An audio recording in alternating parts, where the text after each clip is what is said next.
बहुत स्वागत है धीरेन्द्र शास्त्री जी। ये भक्ति और शक्ति की मुलाकात है, तो आइए सिलसिले को आगे बढ़ाते हैं और चर्चा को आगे बढ़ाते हैं। बेझिझक आज की ये यात्रा बहुत अद्भुत होगी, राष्ट्र और राम की यात्रा। जी हाँ, इसके साथ हम प्रारंभ कर। आज हम गाड़ी चलाते हैं, आप बैठो बहनों, और हम आपको बागेश्वर बालाजी के उस स्थान तक ले चलते हैं। अच्छा अनुभव होगा और हम भी बहुत उत्साहित हैं, लेकिन इस उत्साह के बीच चर्चा आपके साथ बहुत ज़रूरी है। बेझिझक आप करिए और किसी भी विषय से आप कहीं से भी पूछ सकते हैं। हमारा उद्देश्य है लोगों को जगाना राम भक्ति के प्रति और राष्ट्र भक्ति के प्रति। पंडित धीरेन्द्र शास्त्री जी, आज़ादी की लड़ाई की अगर बात की जाए तो वो बिस्मिल के रंग दे बसंती से शुरू हुई और अब रंग दे सिंदूरी तक पहुंच चुकी है। सिंदूर का रंग भारत के शौर्य का रंग भी बन चुका है और वो महाबली हनुमान जी का रंग भी है।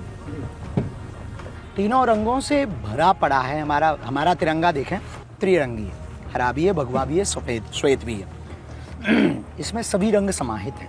इन तीनों रंगों में भारत में विविधता में भी, अनेकता में भी एकता है। भारत हमारा बहुरंगी है, बहुभाषाएं हैं, बहुत भाषाएं हैं और बहुत लोग अलग अलग बोलियां हैं, लेकिन जब भी राष्ट्र की बात आती है तो हम सब एक हैं।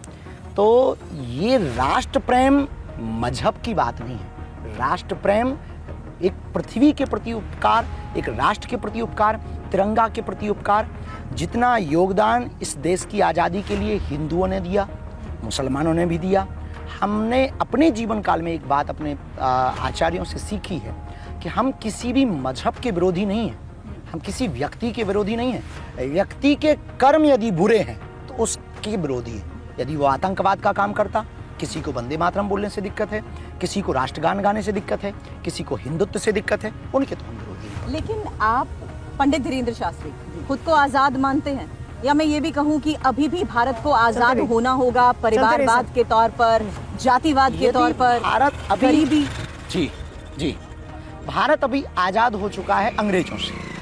अब भाषावाद से आज़ाद, जातिवाद से आज़ाद, क्षेत्रवाद से आज़ाद, परिवारवाद से आज़ाद, समाजवाद से आज़ाद, गरीबी से आज़ाद, अशिक्षा से आज़ादी और ठीक स्वास्थ्य न मिलना, इन सब से आज़ादी अभी भारत की बाकी है।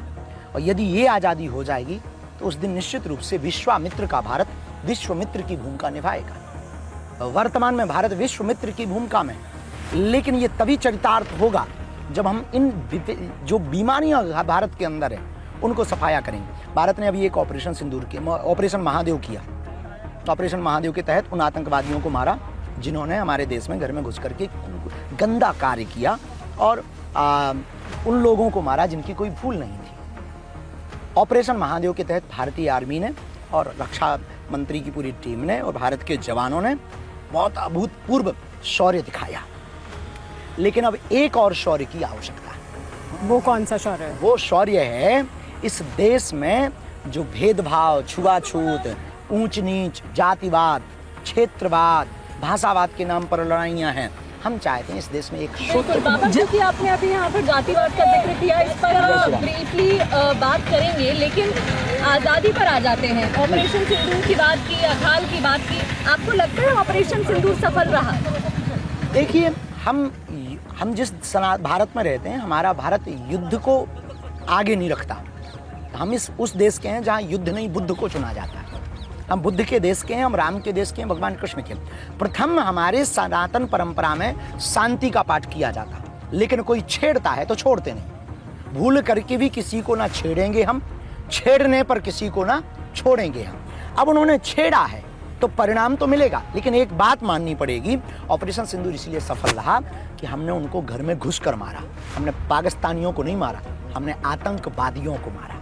हमारी पाकिस्तान की आवाम से या पाकिस्तान की जनता से कोई दुश्मनी नहीं है। हमारी पाकिस्तान से कोई दुश्मनी नहीं है। हमारी दुश्मनी है आतंकवाद से, हमारी दुश्मनी है नक्सलवाद से, हमारी दुश्मनी है देश के द्रोहियों से, हमारी दुश्मनी है मानवता के द्रोहियों से। जो मानवता के खिलाफ हैं, जो भारत के खिलाफ हैं, हमारी उनसे दुश्मनी है। और अद्भुत है हमारा भारत, शास्त्र संपन्न भी है, शस्त्र संपन्न भी है। और घर में घुसकर मारा और 900 किलोमीटर अंदर जाकर के मारा, लेकिन केवल आतंकवादियों को मारा। लेकिन पंडित जी, आप ये कह रहे हैं कि हमने ये जो ऑपरेशन सिंदूर किया ये सफल रहा, ये ठीक है। लेकिन गारंटी क्या है कि पाकिस्तान अब दोबारा ये नहीं करेगा? तो हमारी कौन सी मिसाइलें पंचर?